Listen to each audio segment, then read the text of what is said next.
C'est une caméra qui a su se faire oublier, celle d'une chaîne de télévision britannique ITV.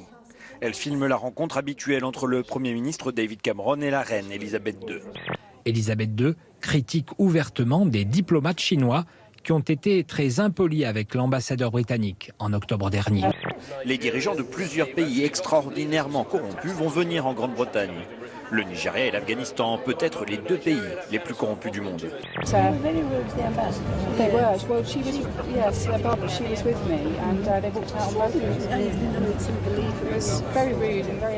Regardez plutôt ce titre menaçant, publié lundi sur Closer.fr.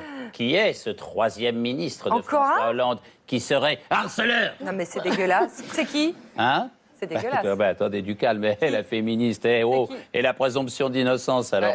Et c'est Michel Sapin qui doit s'expliquer à son tour, le ministre des Finances, qui se défend après un geste très déplacé envers une journaliste. Ça avait été révélé dans le livre Élyséoff. Ça s'était passé lors d'une conférence de presse, lors du sommet de Davos, en janvier 2015. Michel Sapin a tenu une conférence de presse hier, suivie de ce communiqué. J'ai fait, dit-il, à une journaliste une remarque sur sa tenue vestimentaire en posant ma main sur son dos. Cac, le dessinateur de l'opinion, illustre le psychodrame permanent que vit la majorité, psychodrame qui s'est enrichi hier d'un recours au 49.3 pour faire passer la loi travail. Et puis ce 49.3, il a réveillé la rue avec des manifestations tendues à Paris, à Nantes ou encore à Toulouse. Pour qu'une motion de censure soit adoptée, il faut la majorité absolue, soit 288 voix. Mais quand vous regardez de près, on voit que le groupe socialiste compte déjà 290 députés.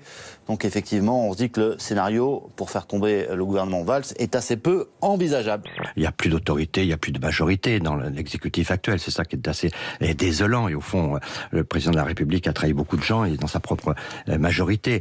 Pour moi, être frondeur et additionner ses voix à la droite, c'est pas être juste frondeur, c'est être un député de droite, tout simplement. À 2 signatures près, les députés frondeurs ne sont pas passés loin de déposer une motion de censure à gauche, mais sauf surprise, le gouvernement Valls ne sera pas renversé, la loi El Khomri sera bien adoptée. C'est peut-être le coup de pied au fond de la piscine qu'on vient de vivre aujourd'hui. C'est le début d'une bataille, parce qu'il y aura une deuxième lecture.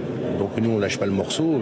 Et ce que je souhaite, et ce que nous souhaitons tous, et c'est le cas, c'est que les membres du gouvernement soient pleinement et totalement engagés dans leurs tâches. Sur le banc, Emmanuel Macron encaisse et semble très contrarié. Emmanuel Macron se retrouve un peu comme un petit garçon. Alors on n'a pas le son.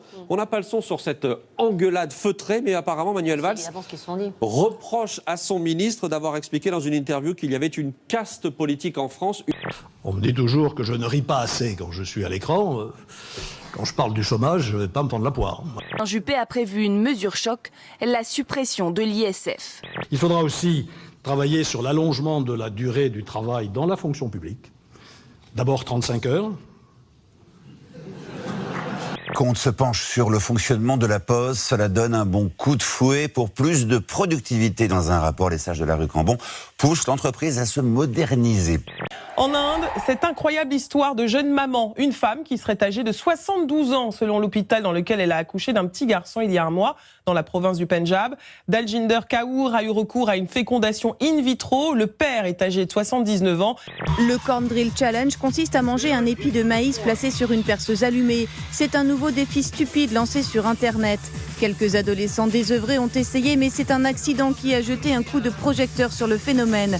Une jeune fille a vu ses cheveux se prendre dans la mèche de la perceuse. Une pleine poignée a été arrachée.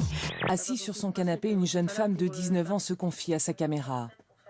Elle parle de ses déboires amoureux, évoque un viol dont elle aurait été victime et de son mal-être. J'ai pas rien qui me fait plaisir, j'ai rien qui me donne la force de me lever le matin, je suis arrivée à ce stade-là. Certains internautes s'inquiètent de la tournure des échanges, préviennent les secours, mais il est trop tard.